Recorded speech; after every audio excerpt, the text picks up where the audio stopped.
Hey, what's the next part of this puzzle? What's the next sequence? Well, I've got an article on Vanity Fair that I thought was hilarious.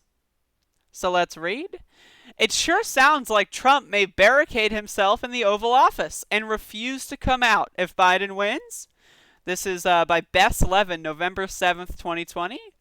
Um, so let's read. Again, this is from the Vanity Fair. By now, you've likely heard that after pulling ahead in Georgia, most crucially, Pennsylvania, Joe Biden will very likely be the next president of the United States. As you've probably also heard, Donald Trump is taking it as well as everyone had expected, ranting and raving. Remember when Donald Trump was on a debate? I'm not ranting and raving. I'm not ranting and raving. I gotta get that clip for the fucking intro outro. I'm not ranting and raving. It's not me. I'm not ranting and raving. That was so good. Was that in a debate or was that after he got the presidency? I don't remember, to be honest, but it was a while ago. Ranting and raving about all kinds of made-up fraud, demanding counts be stopped in one state and continued in others, filing numerous lawsuits that stand little chance of holding up in court because they have no merit. Parents, and in some cases, have led judges to believe the lawyers attached to them have recently suffered traumatic brain injuries. At this point, a quasi-reasonable person might say to himself, okay, I'm going to cut my losses, salvage my last atom of dignity, and admit defeat. But obviously, Donald Trump is not reasonable and he has no dignity, so instead, he's decided he'll keep fighting this thing well beyond the point that it's hugely embarrassing to do so, and even after that fails, refuse to acknowledge that he lost and that Joe Biden is going to be president. I love the writing here. The writing is just brilliant. Yes, like George Costanza deciding to just go back in the office on Monday as if he didn't quit on Friday before, Trump apparently thinks he can just go on being president, even if the American people have fired him.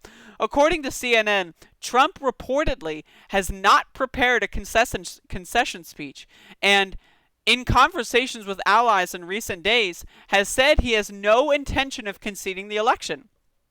Just didn't even think about it. I don't have a speech planned. That's not gonna happen. No contingencies. It'll never happen. It's a long shot, right? The decision to go full delusional has obviously been strengthened by staffers, such as Mark Meadows, who have not attempted to come to terms with the president about the reality of what is happening, and have instead fed into his claims of fraud. Vice President Mike Pence, who's been soliciting money for a legal defense fund, and his adult children, who've been spouting absurd conspiracy theories on Twitter as they watch the ultimate opportunity for nepotism slip away. I love it. While Trump has apparently admitted to some people that he knows the electoral math has no chance of working out in his favor, he has maintained that a prolonged court battle and corrosive rhetoric about election fraud would sow enough doubt to allow him to refuse to accept the results. He actually thinks this. And while the majority of the president's inner circle is far more happy to go along with this sad alternative reality, a few members have reportedly grown worried that eventually someone will have to sit Trump down and explain that little Donnie is not going to be president anymore. And at this point, it seems unlikely anyone will be able to get through to him short of slapping him across the face and screaming, "You lost it! It's over!" Again, I love the wording here. It's written really funnily. And that's the thing about writing. If it's funny, it's fun to read. It goes through just like that. Keeps you entertained. And what could possibly be more fun than laughing at the president? Yes, this is an actual thing allies of the president of the United States are actually grappling with. It is a possibility the president did not consider in a serious way during the election, despite polls showing him with only a narrow path to victory, believing that looking past the election was bad luck. The delicate matter of a loss and potentially post-presidential life was not discussed widely among his team and was not raised often with the president, who believed adamantly he would win. Now people around Trump are working to identify who might be able to communicate to him the stark reality. There's been talk of potentially Jared Kushner or Ivanka Trump, though their willingness to lead a difficult intervention wasn't clear. Now, again, you can read the rest of this if you'd like, but Donald Trump is not leaving. Actually, I do want to read the the Joe Biden's team's response. Where was that? Here it is, I think. Hold up. Oh, I'm sorry, I'm low energy. It was here. I don't feel like reading the full article, but the Joe Biden campaign had a funny response, and it's in one of these quotes. Yes. I can't find it. I can't skim. Read the article. It was funny. Anyway.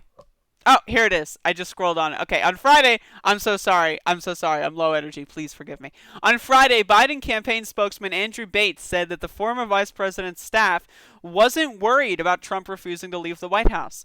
Not because they don't believe he's certifiably insane and might definitely barricade himself in the Oval Office, but because security will simply escort him from the premises. Quote, the United States government is perfectly capable of escorting trespassers out of the White House, he said. I thought that that was funny. But again, Donald Trump is not taking this so well. Again, the alternative reality that he's lived in for the last 4 years that his supporters, 70 million voters, have lived in, poof, goodbye. All they've got left are stop the count or count the stop or something like that. I don't know. But certainly is funny. So that's what we're here for, right?